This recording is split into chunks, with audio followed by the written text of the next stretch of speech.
Zaheerabad MP ticket నాకే అంటున్నాడు ఎవరు ఈయన BB Patil. Zaheerabad MP BB Patil confirm చేసిన బీఆర్ఎస్ అధిష్టానం మీడియా చిట్చాట్లో బీబీ పాటిల్ బీజేపీలో చేరుతున్నట్టు వస్తున్న వార్తలు ప్రస్తావించిన పలువురు. సమాధానం చెప్పకుండా చిరునవ్వుతో దాడి వేసిన ఎంపీ కేంద్ర మంత్రి అశ్విని వైష్ణవ్ ఆధ్వర్యంలో సికింద్రాబాద్ రైల్వే డివిజన్ ఎంతో అభివృద్ధి చెందని కామెంట్ అంటూ ఒకటి చూస్తాను. సో ఖచ్చితంగా బీబీ పాటిల్ అదేవిధంగా పోతుగంటి రాంబల్ ఇద్దరు కూడా బీజేపీలో చేరడానికి రంగం సిద్ధమైంది.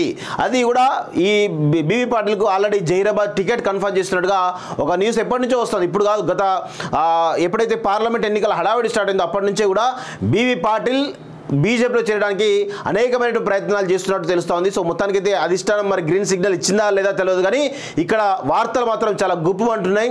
బీబీ పాటిల్ ఖచ్చితంగా బీజేపీలో చేరేటువంటి అవకాశాలు అయితే బలంగా ఉన్నట్టు తెలుస్తోంది. కానీ అక్కడ విషయం ఏంటంటే అక్కడ మనకున్నటువంటి సర్వేల ప్రకారం ఖచ్చితంగా మొదటి స్థానంలో కాంగ్రెస్ పార్టీ ఉంది, రెండో స్థానంలో బీఆర్ఎస్ పార్టీ ఉంది, మూడో స్థానంలో బీజేపీ ఉంది వాస్తవంగా. కానీ అక్కడ బలమైనటువంటి అభ్యర్థి కనుక రంగంలోకి దిగితే ఖచ్చితంగా జైరాబాద్ కూడా బీజేపీ గెలవడానికి స్కోప్ ఉంది వాస్తవంగా. కానీ బీబీ పాటిల్ ఇప్పటికే జైరాబాద్లో 2 సార్లు ఎంపీగా చాలా పెద్ద ఎత్తున నెగిటివ్ మూట కట్టుకొని ప్రజలకు అందుబాటులో ఉండడం అనేటువంటి ఒక చర్చ బలంగా జరుగుతున్నటువంటి క్రమంలో మరి ఈయన వస్తే కనుక ఏ విధంగా మరి గెలవడం అనేది మరి బీజేపీ అధిష్టానం చూసుకోవాల్సిన అవసరం ఉంది. ఖచ్చితంగా జైరాబాద్ ఎంపీ టికెట్ ఇబ్బందికరమైన పరిస్థితి బీజేపీకి ఉండే అవకాశం అవుతుంది.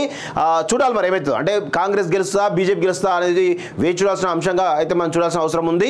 అదేవిధంగా అక్కడ బీజేపీ వర్సెస్ కాంగ్రెస్ ఫైట్ అయితే బలంగా ఉండేట్టు కనబడుతుంది. కాంగ్రెస్ నుంచి ఆల్రెడీ సురేష్ షెట్కార్ కూడా ఆల్రెడీ ఎంపీగా తన పని తాను చేసుకుంటూ పోతా ఉన్నాడు. ఎంపీ రేస్లో ఆయన కూడా టికెట్ ఇచ్చే అవకాశాలు బలంగా ఉన్నట్టు అయితే తెలుస్తూ ఉంది.